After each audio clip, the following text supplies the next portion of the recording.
அனைத்து மதத்தினருக்கும் பயன்படுத்தக்கூடிய சோப்பு தாங்க இன்னைக்கு பண்ண போறோம். பர்ஃபியூம் இல்லாம பண்ண போறோங்க. எதுக்கு இந்த சோப் பண்றோம்னு பாக்குறீங்களாங்க? நம்ம நண்பர்கள்லாம் வந்துங்க ஐயப்பன் கோயிலுக்கு விரதம் இருக்கிறாங்க. அவங்க பர்ஃபியூம் இல்லாம சோப்பு வேணுங்கிறாங்க. ஏங்க ஹஜ்ஜிக்கு போறேங்கிறாங்க, நாங்க வேளாங்கண்ணிக்கு விரதம் இருந்து போறேங்கிறாங்க. இந்த மாதிரி நம்ம நேயர்கள் நிறைய பேர் கேட்கறாங்க.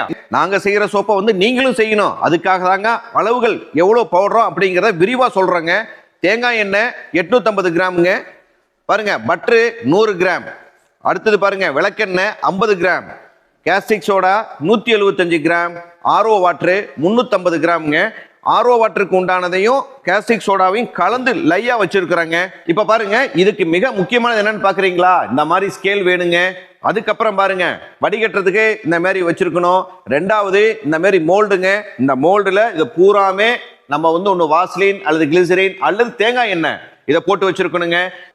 தேங்காய் எண்ணெயோடங்க முதல்ல நம்ம பட்டரை யூஸ் கலந்துக்கலாங்க. விளக்கெண்ணெய் எடுத்து வச்சிருக்கிறோங்க, அதை நம்ம ஒண்ணா கலந்துக்கலாங்க. எக்காரணத்தை கொண்டும் வெண்ணெயை உருக்கி ஊற்றக்கூடாதுங்க. நிறைய பேர் இந்த தவறை பண்ணிக்கிட்டு இருக்காங்க. உருக்கி ஊற்றிடுறாங்க. வெண்ணெயை அப்படியே போட்டு இந்த பிளெண்டர்ல மிக்ஸ் பண்ணதுக்கு அப்புறம் இதனுடைய தன்மை எப்படி மாறுதுங்கிறது நீங்க நல்லா பாருங்களேன்.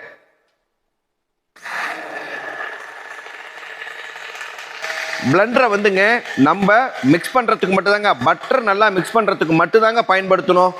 நான் பாருங்க, லை எடுத்து வச்சிருக்கிறோம், ஸ்டிக் எடுத்து வச்சிருக்கிறோம். கொஞ்சம் கொஞ்சமா வடிகட்டி ஊத்திக்கிட்டு ஒன்னு கிளாக் வைஸ் அல்லது ஆன்டி கிளாக் வைஸுங்க இந்த மாதிரி ரொட்டேட் பண்ணோம்னா தான் நமக்கு அந்த பதம் வந்து கிளீனா வருங்க. இப்ப பாருங்க, 45 நிமிஷம் சுத்தணும். 45 நிமிஷத்துக்கு அப்புறம் எப்படி இருக்குதுங்கிறத பார்க்கலாங்க. மிக அற்புதமா வந்திருக்குது பாருங்க. இது கெட்டி ஆகாதுங்க, ஏன்னா பர்ஃபியூம் ஊத்தாதனால கெட்டி ஆகாது. இப்ப நம்ம அந்த மோல்டுல ஊத்திடலாங்க.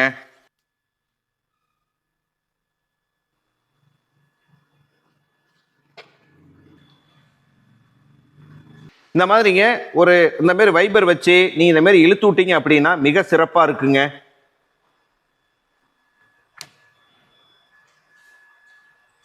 பாருங்க, மிக அற்புதமா சோப்பு வந்திருக்குதுங்க. தெய்வத்துக்கு நம்ம எப்படி செய்யணும்னு நினைச்சு செய்யறோமோ அது போல அருமையா வந்திருக்குது. இது போல நீங்க வீட்டிலேயே சோப்பு செஞ்சு பயன்படுத்துங்க.